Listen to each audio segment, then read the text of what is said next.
Hello, friends. How are you? I hope that you'll be all right.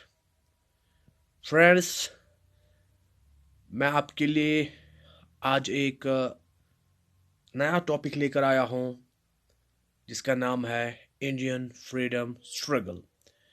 Guys, जैसे कि आप जानते होंगे कि इस चैनल पर ऑलरेडी मेरा नाम अनाउंस हो चुका है और आप स्क्रीन पर मेरा नाम देख सकते हैं।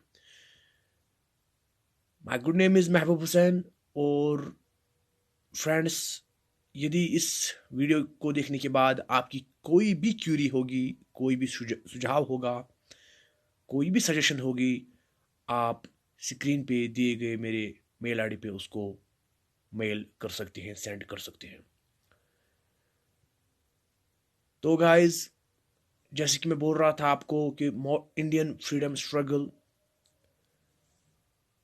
के बारे में हम बात करेंगे और इसके अंदर जितनी भी इम्पोर्टेंट चीज़ें हैं जो हम कवर कर सकते हैं वो सब चीज़ें मैंने शामिल की हुई है।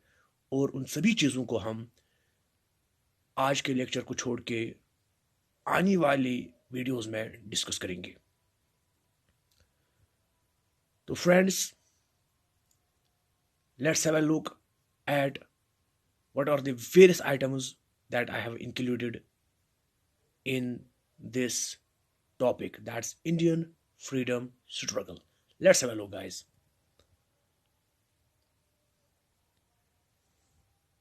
तो गाइस, जो हम टॉपिक्स इसमें कवर करेंगे वो है revolt of 1857, formation of INC, partition of Bengal.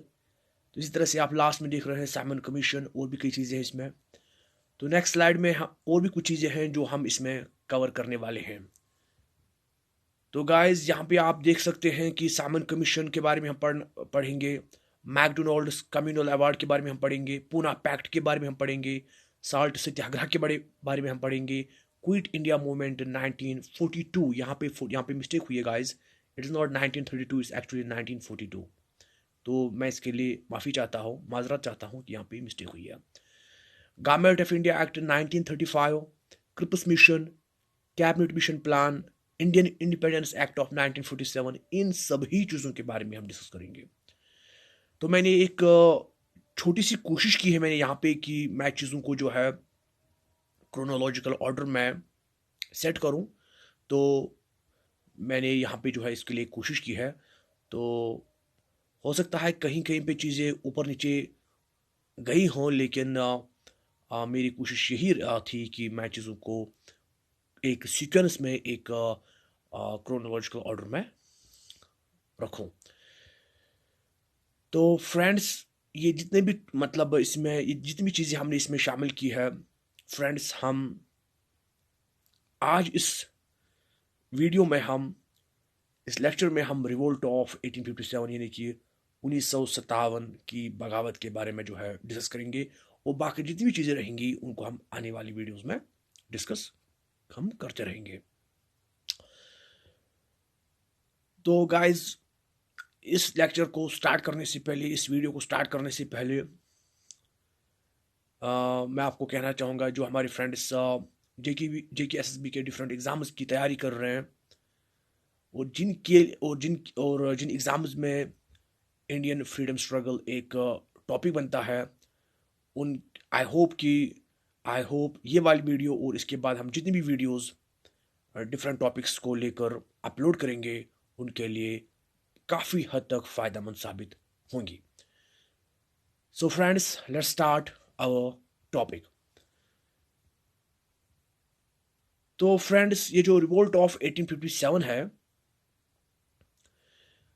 सबसे पहले आपको ये चीज़ याद रखनी है कि इसको जो है डिफरेंट हिस्टोरियंस ने इसको जो है डिफरेंट नाम दिए हैं। ब्रिटिश ब्रिटिश हिस्टोरियंस का जहाँ तक सवाल है, वो इसको सिपॉय म्यूटिनी जो है, ये नाम इन्होंने इसको दिया है। इसी तरह से जो इंडियन हिस्टोरियंस है, उन्होंने इसको जो है the Indian mutiny, the great rebellion कहा है। इसी तरह से जो one of the great historians of India Vinayak Damodar Savarkar जो थे, उन्होंने इसको जो है the Indian insurrection and the first war of independence नाम दिया है। तो मैं आपसे यही कह रहा हूँ कि ये जो रिवोल्ट ऑफ 1857 है, इसको डिफरेंट हिस्टोरियंस ने डिफरेंट नेम्स दिए हैं, डिफरेंट नाम दिए हैं। तो क्वेश्चन इससे भी बन सकता है एग्जामिनेशन में, क्वेश्चन इससे भी बन सकता है। तो आपको ये चीज़ें याद रखनी होगी कि ब्रिटिश हिस्टोरियंस ने कौन से नेम्स दिए हैं इसको, इंडियन हिस्टोरियंस ने क्या कहा है इसको, विनायक दामोदर सावरकर ने क्या कहा था रिवोल्ट ऑफ 1857 को। तो ये सब चीज़ें आपको जाननी बहुत ज़रूरी है।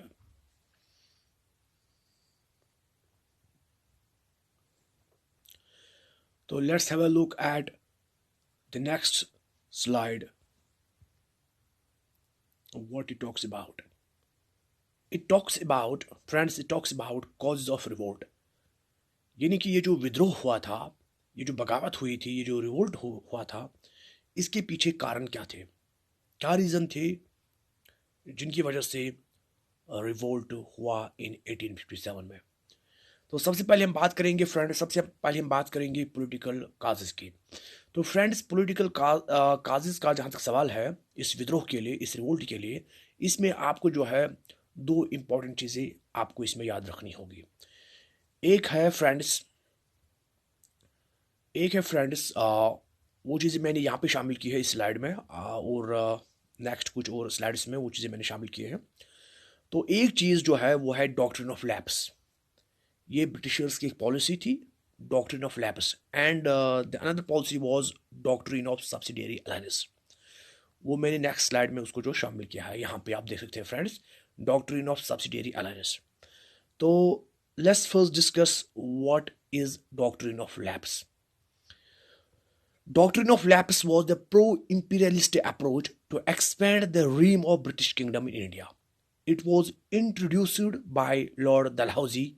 The doctrine equipped with an idea to annex those states which do not have heir get lapsed the right of ruling and it will not be reverted by adoption. देखिए ये बात कर रहा है इस चीज़ की कि देखिए कोई प्रिंसली स्टेट है इंडिया में, जिस पर कोई हुक्मरान, कोई रूलर जो है हुकूमत कर रहा है, ठीक है। देखिए अगर उसका अपना वारिस नहीं है, उसका अपना बेटा नहीं है, तो यदि उसने किसी और को अडॉप्ट किया हुआ है और उसको अपना बेटा बना लिया है, तो उसकी मृत्यु के बाद, मतलब उनकी मौत के बाद, उनकी डेथ के बाद, वो जो उसका बेटा जिसको उसने गोद लिया है, उसको अडॉप्ट किया है, जो उसका अडॉप्टेड सन है, वो उस प्रिंसली स्टेट का रूलर नहीं बन सकता। सो इस चीज के बारे में जो है डॉक्ट्रिन ऑफ लैप्स बात कर रहा है। ये जो डॉक्ट्रिन ऑफ लैप्स है, ऐसा नहीं है कि मतलब इसको लॉर्ड डलहौजी ने ही जो है इंट्रोड्यूस किया था। लॉर्ड डलहौजी से पहले भी जो है इस डॉक्ट्रिन पे काम हो रहा था इंडिया में। तकरीबन 1932 में जो है इसको लाया गया था by board of directors of east India company, उनके द्वारा जो है इस डॉक्ट्रिन को लाया गया था। लेकिन लेकिन लेकिन फिर इस पर जो है मुकम्मल तरीके से जो है इस पर काम किया लॉर्ड डलहौजी ने।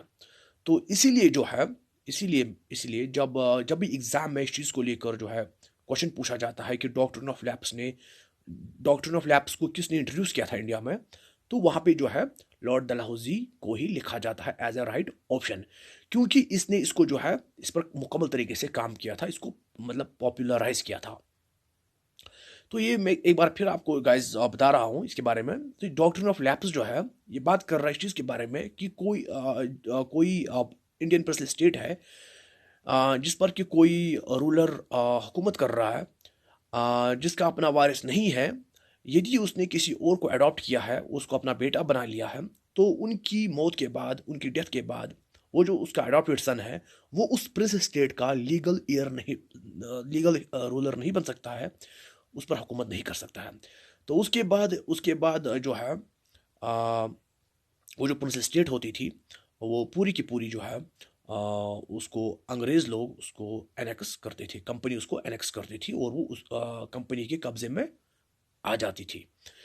तो अब यहाँ पे हम बात करेंगे कि इस डॉक्ट्रिन ऑफ लैप्स से, जिसको कि लॉर्ड डलहौजी ने इंट्रोड्यूस किया था, कौन कौन सी स्टेट से जो है एनेक्स की गई थी इसके जरिए से, उसके बारे में हम बात करेंगे। Let's have a look at अंदर स्लाइड। यहाँ पे आप गाइस देख सकते हैं that the states of Satara in 1848 was the first state which was annexed by Lord Dalhousie using doctrine of lapse policy.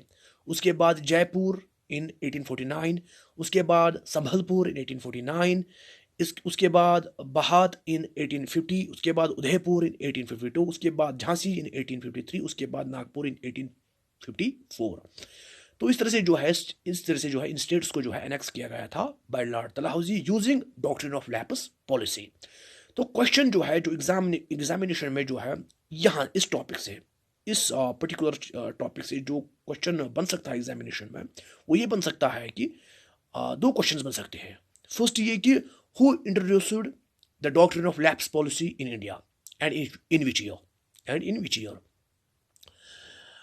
तो आपको लिखना है आंसर, वहाँ पे डिफरेंट ऑप्शंस होंगे ऑब्वियसली। तो one of the options will be Lord Dalhousie, तो आपको आपने उसी को टिक करना है वहाँ पे, because that will be the right option, right answer. दूसरा क्वेश्चन जो यहाँ से बन सकता है वो ये बन सकता है एग्जामिनेशन में कि which was the first princely state which was annexed by British government using doctrine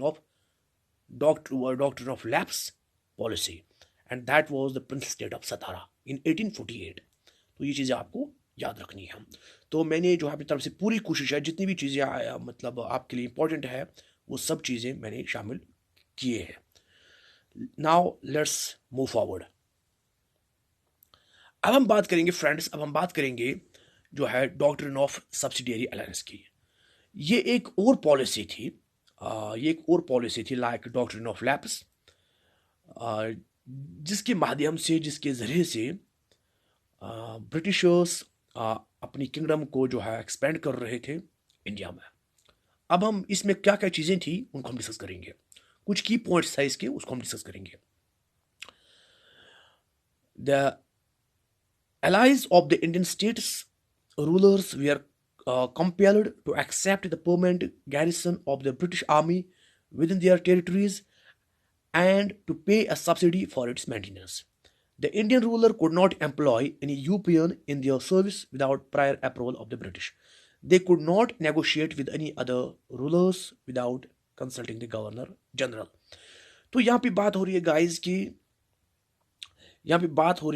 की जिनके साथ जो है जिन भी स्टेट्स के साथ, जिन भी प्रिंसली स्टेट्स के साथ, या जिन भी महाराजाओं या जिन भी राजाओं के साथ ब्रिटिशर्स ने सब्सिडियरी अलायंस किया था, तो फिर उन पर जो है कुछ चीज़ें जो है आयद की गई थी, कुछ हम कहेंगे कि कुछ कंडीशंस उन पे जो है लगाई गई थी, कुछ रेस्ट्रिक्शंस उन पे लगाई गई थी। The first one was that, जो है एक पहली चीज़ तो ये कि ब्रिटिश ईस्ट इंडिया कंपनी की तरफ से जो है फौज रहेगी उस प्रिंसली स्टेट में, उनकी वहाँ पे फौज रहेगी बाज़ाब्ता तौर। और फिर जो है वो प्रिंसली स्टेट या उस प्रिंसली स्टेट का रूलर वो लगातार ईस्ट इंडिया कंपनी को या ब्रिटिशर्स को या ब्रिटिश गवर्नमेंट को जो है उनकी मेंटेनेंस के लिए लगातार जो है पे करता भी रहेगा, यानी कि पैसा देता भी रहेगा।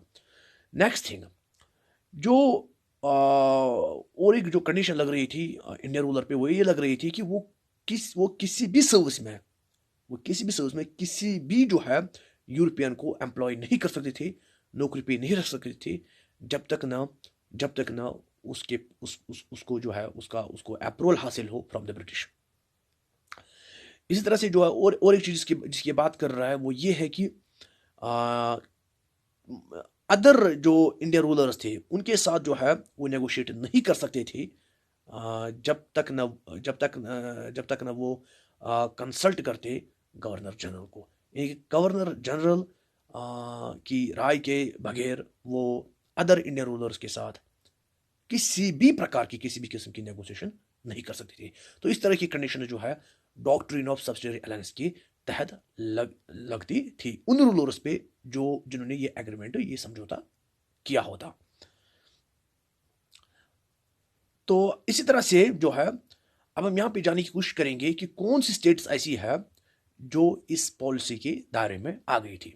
सबसे पहले क्वेश्चन भी बन सकता है एग्जाम में कि आ, किसने सबसे पहले जो है इस पॉलिसी को जो है अडॉप्ट किया था, इस पॉलिसी को इख्तियार किया था। ठीक है, it was the Nizam of Hyderabad who was the first victim of this policy. In 1798, it detached the Nizam from the French and also forbade having alliances with Maratha without British consent. तो ये सब चीज़ें इन पर जो है सारी conditions इन पर लगाई गई थी इसके तहत। इस तरह से जो है इसके बाद second state was the state of Mysore, जिसको जो है जिन्होंने एग्रीमेंट साइन किया इन 1799। तो अब ये जो है अब क्वेश्चन जो है यहाँ भी जो है इससे दो क्वेश्चंस बन सकते हैं एग्जामिनेशन में। एक क्वेश्चन ये बन सकता है कि किसने doctrine of subsidiary alliance introduce किया इंडिया में। So it was the Lord Wellesley जिन्होंने इसको इंट्रोड्यूस किया था इंडिया में, डॉक्ट्रिन ऑफ सब्सिडियरी अलायंस को। और दूसरा क्वेश्चन जो बन सकता है वो ये बन सकता है कि किसने सबसे पहले इसको साइन किया था। So it was the Nizam of Hyderabad जिसने इस समझौते को, इस एग्रीमेंट को या जो इस पॉलिसी का हिस्सा बना था सबसे पहले इंडिया में, द निज़ाम ऑफ हैदराबाद। तो ये क्वेश्चन भी जो है एग्जामिनेशन पॉइंट ऑफ व्यू से बहुत ही इंपॉर्टेंट है। Now let's move ahead. तो अब तक जितनी भी चीजें हमने डिस्कस की they were regarding the political causes of the revolt of 1857। Now we will talk about social and religious cause. देखिए कुछ चीजें हो रही थी इंडिया में सरकारी सतह पे, सियासी सतह पे, हम कहेंगे मिलिट्री लेवल पे कुछ चीजें हो रही थी, कुछ ऐसी चीजें हो रही थी कि जिनसे इंडियंस के दिमाग में, उनके माइंड में आशंकाएं भी पैदा हुई, डर पैदा हुआ, भय पैदा हुआ, फियर, सस्पिशन, डाउट्स, ये सब चीजें हुई। देखिए एक कोशिश हो रही थी सरकार की तरफ से उस जमाने में, अंग्रेजों की तरफ से। वो चाहते थे मतलब कि जो है इंग्लिश को इंट्रोड्यूस किया जाए, वेस्टर्न सिविलाइजेशन को वो जो है स्प्रेड कर रहे थे, वो इंग्लिश को as a medium of instruction कर रहे थे। इस तरह से जो है जो वो अपने मुल्क में जो चीज़ें वो कर रहे थे उनको वो यहाँ पे लेके आ रहे थे इंडिया में। तो उसको जो है इंडियंस ने हमेशा जो है सस्पिशन से देखा, एक अलग नज़र से देखा। That I mean to say that the Indians we are not in a position to accept all those things. इसी तरह से जो है इस तरह से जो है हम देख रहे हैं कि सती को ख़त्म किया जाता है, फीमेल इन्फेंटिसाइड को ख़त्म किया जाता है। इस तरह से जो है विडोरी मैरिज को लीगलाइज किया जाता है। ये सभी जो है पहले से इस्टेब्लिश्ड कायमशुदा सोशल स्ट्रक्चर के खिलाफ इनको माना जाता था। तो इंडियंस इसको एक थ्रेट के तौर पे ले रहे थे, क्योंकि जो है ये कोई गलत चीज़ नहीं हो रही थी। मैं मतलब मी एज अ स्टूडेंट ये नहीं कह सकता हूँ कि ये गलत हो रहा था। यहाँ पे जो गवर्नमेंट ने यहाँ पे जो गवर्नमेंट कर रही थी, ऑल्सो इसमें कुछ इंडियन स्कॉलर्स भी थे, कुछ सोशल फॉर्मर्स भी थे, जैसे दयानंद सरस्वती, जैसे ब्रह्मो समाज, आर्य समाज। तो वो जो है लगातार इसमें जो है सरकार की मदद कर रहे थे। तो वो भी चाहते थे कि सती जैसी प्रथा, गलत रस्म, ये ख़त्म हो, इसका खात्मा हो। फीमेल इन्फेंटिसाइड, छोटी छोटी बच्चियों को जो है उनको ज़िंदा मार दिया जाता था। तो ये भी गलत प्रथा थी, ये भी एक गलत चीज़ सोसाइटी में हो रही थी। तो एक बहुत बड़ा इवल था, इसको ख़त्म होना ही था। तो सरकार ने वहाँ जो है ब्रिटिश सरकार ने जो है इन चीज़ों को ख़त्म करने के लिए जो है जो इकदाम उठाए, तो उनकी हम जो है मजम्मत नहीं करते हैं, उनको हम कॉन्डेम नहीं करते हैं।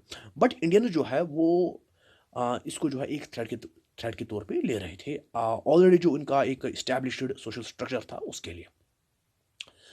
तो इसी तरह से जो है मुस्लिम जो है अपने हिसाब से पढ़ रहे थे, मदरसों में पढ़ रहे थे, मकाती में पढ़ रहे थे, हिंदूज भी जो है पाठशालों में पढ़ रहे थे, अपने हिसाब से पढ़ रहे थे, जो भी उनका था ट्रेडिशनल वे ऑफ लर्निंग। लेकिन अंग्रेज क्या कर रहे थे, वो जो है वेस्टर्न मेथड ऑफ एजुकेशन ला रहे थे, इंट्रोड्यूस कर रहे थे। तो जिसको अगेन जो है मुसलमान भी और हिंदूज भी एक सस्पिशन की नज़र से देखते देखते थे कि ये अंग्रेज लोग क्या कर रहे हैं, ये चीज़ें लाके ये करना क्या चाहते हैं। तो एक सस्पिशन, एक उसको एक मतलब we are not in a position to accept them as I have told you. तो इसी तरह से जो है अंग्रेजों ने रेलवेज लाई, टेलीग्राफ्स लाई, तो इनको भी जो है सस्पिशन से देखा गया। तो अब हम बात करेंगे जो है, अब हम बात करेंगे इकोनॉमिक काज की। इकोनॉमिक काज इसमें जो है इसमें कुछ इंपॉर्टेंट पॉइंट्स है जिसको हम डिस्कस करेंगे। एक ये कि रूरल एरियाज में जो है जो पीजेंट्स और ज़मींदार थे वो जो है क्योंकि अगर आपको याद होगा अंग्रेज़ों ने कुछ सिस्टम से जो है इंट्रोड्यूस किए थे लैंड रेवेन्यू के, कुछ सिस्टम्स लागू किए, जैसे रायतवारी system, permanent settlement system, ज़मींदारी system, है ना। तो ये जो है महलवारी सिस्टम, ये कुछ सिस्टम्स जो है अंग्रेज़ों ने लागू किए थे लैंड रेवेन्यू को कलेक्ट करने के लिए। मगर ये जो भी सिस्टम्स उन्होंने लाए थे, ये जितने भी सिस्टम जो उन्होंने लाए थे, ये इन सब सिस्टम्स के अंदर तहत पीजेंट्स, कल्टीवेटर्स, इनकी जो है काफ़ी ज़्यादा जो है एक्सप्लॉयटेशन होती थी, काफ़ी ज़्यादा एक्सप्लॉयटेशन होती थी। तो सरकार को सिर्फ इसे गर्ज होता था कि उनके पास ज़्यादा से ज़्यादा रेवेन्यू आ जाए सरकार चलाने के लिए। सरकार के जितने भी खर्चे होते थे मिलिट्री के ऊपर, जितने भी मतलब उनके पॉलिटिकल अफेयर्स को मैनेज करने के लिए जितने भी उनको खर्चे होते थे, वो चाहते थे कि मतलब यहाँ से जो है ज़्यादा से ज़्यादा रेवेन्यू उनके पास आ जाए लैंड रेवेन्यू की शक्ल में, ठीक है। मगर साथ ही साथ जो है इसे क्या होता था, जो पीजेंट्स होते थे या जो छोटे छोटे कल्टीवर्स होते थे, एक तो वो बहुत ज़्यादा मेहनत करते थे लेकिन उनको जो फल मिलता था वो बहुत ही कम मिलता था, वो प्रपोर्शनेट नहीं होता था। तो बहुत ज़्यादा उनकी जो है एक्सप्लॉयटेशन होती थी। तो जितने भी जो है लैंड रेवेन्यू सिस्टम्स थे मतलब ब्रिटिश गवर्नमेंट के, चाहे वो रायतवारी सिस्टम हो, चाहे वो परमानेंट सेटलमेंट सिस्टम हो, चाहे वो महलवारी सिस्टम हो, चाहे वो ज़मींदार सिस्टम हो, कोई भी सिस्टम हो, हर एक सिस्टम के तहत जो है उनकी जो है काफ़ी ज़्यादा एक्सप्लॉयटेशन हुई। तो यही वजह है कि वो बहुत ज़्यादा जो है तंग आ गए थे सरकार से, सरकार के जो है सिस्टम से बहुत ज़्यादा तंग आ गए थे, इन्फ्यूरिएटेड थे। तो इसी तरह से जो है अब इनके बच्चे जो है ऑब्वियसली जो किसान के बच्चे हैं, किसान के बच्चे वो आर्मी में थे, किसानों के बच्चे थे जो है बेटे थे वो आर्मी में थे।